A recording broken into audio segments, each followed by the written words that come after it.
নমস্কার বন্ধুরা, welcome to Shampa's kitchen. আসন্ন রথযাত্রা উপলক্ষে সকল বন্ধুদের আগাম শুভেচ্ছা জানাই। আজকে তৈরি করে দেখাবো রথযাত্রা স্পেশাল জগন্নাথ দেবের 56 ভোগ মহাপ্রসাদের মধ্যে ওনার প্রিয় মহাপ্রসাদ কণিকা ভোগ রেসিপি। তাহলে চলুন শুরু করি। সবার প্রথমে একটা বোলের মধ্যে আমি নিয়ে নেব 1 কাপ পরিমাণে বাসমতি চাল। আপনারা চাইলে গোবিন্দভোগ চালও নিতে পারেন। উড়িষ্যাতে কৃষ্ণভোগ চাল দিয়েও এই কণিকা ভোগ তৈরি করা হয়ে থাকে। এবারে চালটাকে ভালো করে ধুয়ে নিতে হবে। আমি 2-3 বার জল পাল্টে পাল্টে ভালো করে চালটাকে ধুয়ে নিয়ে ফিরে আসছি। ভালো করে চালটাকে ধুয়ে নিলাম। এবারে আমি চালটাকে ভিজিয়ে রাখবো আধ ঘন্টা মতন, তারপরে জলটাকে ঝরিয়ে নেব। এবারে একটা প্যান গরম করে এর মধ্যে দিয়ে দেব ঘি। আমি 2 টেবিল স্পুন ঘি অ্যাড করে দিলাম।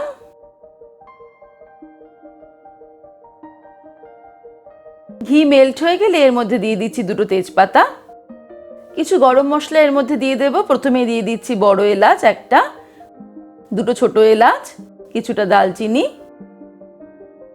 আর কয়েকটা লবঙ্গ আর গোলমরিচ দিয়ে দেব।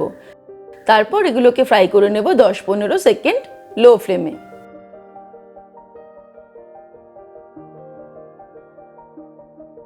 এর মধ্যে দিয়ে দেব 1/4 কাপ বা 1 মুঠো পরিমাণে কাজু বাদাম, আর দিয়ে দিচ্ছি 1 মুঠো বা 1/4 কাপ কিশমিশ। তারপর লো ফ্লেমে 2-3 মিনিট কাজু আর কিশমিশটাকে ফ্রাই করে নেব। 2-3 মিনিট কাজু বাদাম আর কিশমিশ ফ্রাই করে নেওয়ার পর এবারে এর মধ্যে অ্যাড করে দেব ভিজিয়ে রাখা চাল। চালটাকে জল ঝরিয়ে একদম ঝরঝরে করে নিয়েছি। এই দেখুন, এর মধ্যে একদম জলভাব নেই।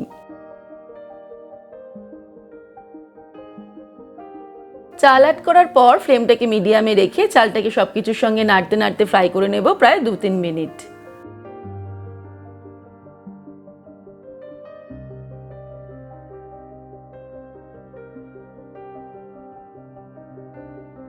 দু 3 মিনিট মিডিয়াম ফ্লেমে চালটাকে নাড়তে নাড়তে রান্না করে নিলাম।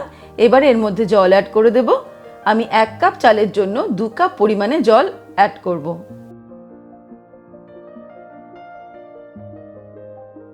এর মধ্যে দিয়ে দিচ্ছি 1/2 টিস্পুন নুন, আপনারা স্বাদ অনুসারে দেবেন। তারপর সবকিছুকে ভালো করে মিক্স করে নেব।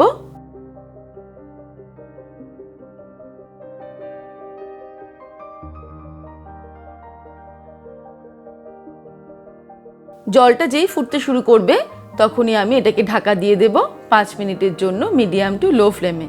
5 মিনিট পর ফিরে আসছি। 5 মিনিট হয়ে গেছে। সবকিছুকে আবারও একবার ভালো করে নেড়ে চেড়ে দেব।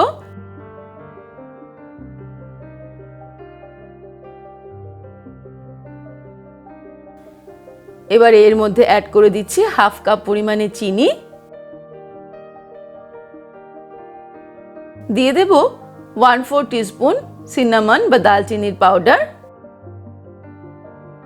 1/4 টিস্পুন আমি এলাচের গুঁড়ো দিয়ে দিলাম, দিয়ে দেব জায়ফলের গুঁড়ো বা নাটমেগ পাউডার 1/4 টিস্পুন। এই মশলাগুলো অ্যাড করার পরে আবারও ভালো করে সবকিছুকে মিক্স করে নেব।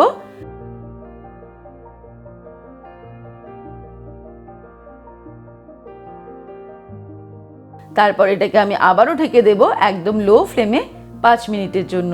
5 মিনিট পর ফিরে আসছি। আরও 5 মিনিট হয়ে গেছে। ভালো করে আবারও সবকিছুকে একটু মিক্স করে দিচ্ছি। তারপর ফাইনালি এর মধ্যে অ্যাড করে দেব 1 টেবিল স্পুন পরিমাণে ঘি।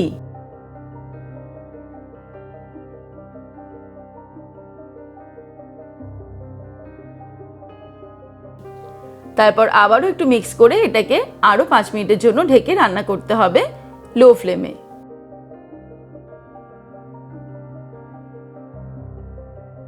আরও 5 মিনিট হয়ে গেছে। এইভাবে প্রথম থেকে 5 মিনিট করে করে আমি মোট 15 মিনিট এটাকে রান্না করে নিলাম।